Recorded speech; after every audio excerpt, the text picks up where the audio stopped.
pertama saya, Ustaz. Apa sih sebenarnya yang disebut sebagai filsafat itu? Ya. Bismillahirrahmanirrahim. Memang kesan awal dari kita mendengar filsafat aja udah muncul rumit, kompleks, susah, membingungkan, sulit difahami.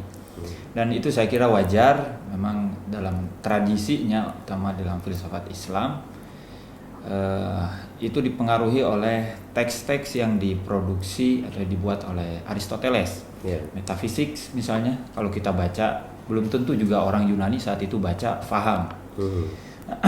Ada beberapa hal yang saya kira perlu dimaklumi ya. Katanya Ibnu Sina membaca sampai beberapa kali. Itu bukan karena masalah isinya, tapi masalah persoalan bahasa filsafat yang tidak beliau kuasai, sehingga menunggu sampai ada karya Aghradu ma ba'da Tabi'ah, karya Farabi. Tapi lepas dari itu, kita pun misalnya bisa menguasai bahasa Arab karena memang teks-teks klasik tradisional filsafat Islam berbahasa Arab. Penguasaan kita bahasa Arab belum tentu kita memahami makna atau kandungan teks-teks filsafat Islam.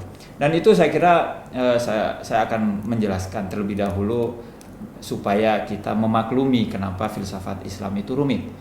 Kerumitan itu pertama karena memang sudah filsafat Islam ditempatkan sebagai disiplin ilmu, bukan sebagai metode, bukan sebagai pola berpikir, tapi dijadikan sebagai disiplin ilmu yang tentu ada dasar-dasarnya, ada subjek utamanya, ada masalah-masalahnya.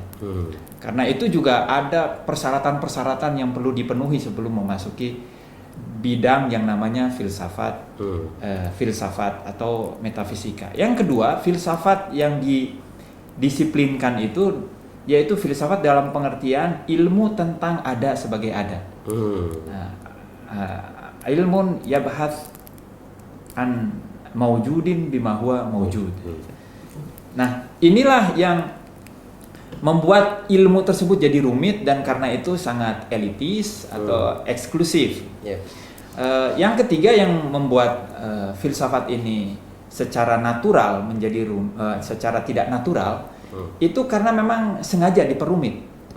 Jadi bukan rumit secara natural. Biar keren yang dirumitin gitu ya. Iya, yang kedua memang diperumit diantaranya karena para filosof atau filsafat itu pada saat Ibnu Sina atau Farabi, tepatnya di masa Ghazali, sudah dicurigai akan bertentangan atau melawan doktrin-doktrin agama. Jadi karena itu pula para filosof ingin melindungi ajarannya supaya tidak disalahpahami oleh orang awam. Karena itu perlu melalui prosedur-prosedur ilmiah, diantaranya kehadiran filosof untuk memahami filsafat. Karena itu bahasanya betul-betul bahasa filosofis. Artinya mereka di lingkungan filosof sendiri ada lingua franca. Jadi punya bahasa yang khas. Karena itu kalau kita ingin menguasai filsafat Islam dalam pengertian ilmu yang membahas ada sebagai ada, maka mau tidak mau kita ketika mempelajari karya-karya mereka, kita butuh selain bahasa, kemudian terminologi, juga guru yang hadir di hadapan kita. Ini saya kira perlu kiranya kita juga menetralisir lah kenapa itu rumit, karena memang ya kondisi diantaranya dan ilmunya itu sendiri demikian. Tapi lepas dari itu, saya kira bukan berarti kemudian filsafat tidak punya peluang untuk diakses oleh orang di luar para filosof. Saya kira kalau kita kembalikan ke makna awal dari filsafat seperti yang digagas oleh Socrates, saya kira akan lebih mudah difahami oleh kalangan selain filosof, yaitu filsafat kita dudukan secara nomenklaturnya, etimologisnya, yaitu cinta kebijaksanaan.